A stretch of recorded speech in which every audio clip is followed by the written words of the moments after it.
네, 오른쪽에 양가로 6번 특히 중요하다. 양가로 6번. 자산 수중이니까 채무 면제이익. 그리고 괄호에 채무의 출자 전환 시 채무 면제이익은 좀 나중에 배울 거예요. 그래서 이거는 PPT 이제 그림 좀 봐볼게요.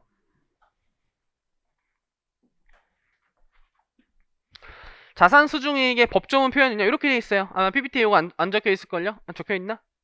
적혀 있어요? 잘 적혀 있어요?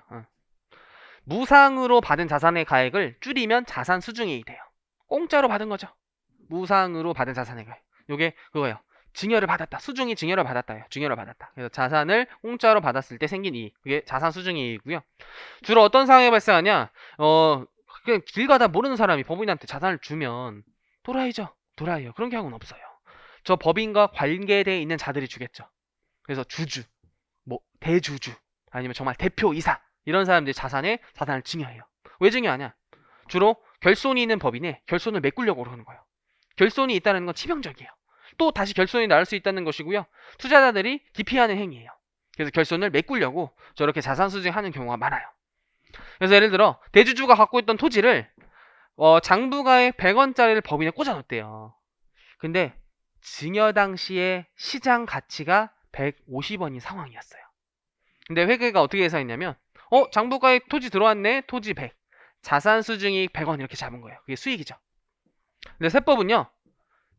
어떤 자산이 들어오잖아요. 대원칙이 취득한 자산의 시가로 잡아요. 이것도 아직 안 배운 내용이야. 이거 나중에 7절쯤에 자산부채 평가에서 배우는데 미리 배운 내용이에요. 어떤 자산을 증여받으면 시가로 계산하셔야 돼요. 시가로.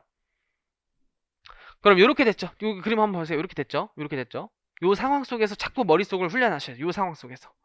지금 회계는 토지 100원 들어왔어요. 그리고 자산 수중이 100원 잡았어요. 세법은 토지 150원으로 잡았어야 되고 그러면 자산 수중이익이 150원이 됐었어야 되는 거예요. 그럼 회계와 세법 차이가 발생하죠.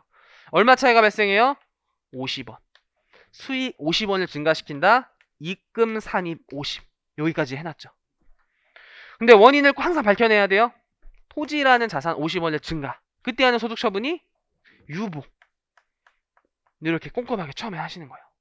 그게 입금산입 토지 50유보라는 거예요. 입금산입 토지 50유보. 됐죠? 유보는 언젠가 추인이 되겠죠. 처분할 때 추인이 될 거예요. 처분할 때 추인이 된다. 그럼 만약에 처분 안 하면요? 안 팔고 계속 갖고 있을 수도 있죠. 그럼 이거 언제 과세돼요? 언제 과세될 것 같아요? 청산소득 법인세로 과세돼요. 이런 것들을 청산소득 법인세로 과세돼요. 청산소득의 두 글자 정산이라는 단어를 생각하세요. 정산, 각사소를 정산한다? 이런 남아있는 유보를 청산소득 법인세에서 과세하는 거예요. 그렇게 좀 연관이 될 거예요, 나중에.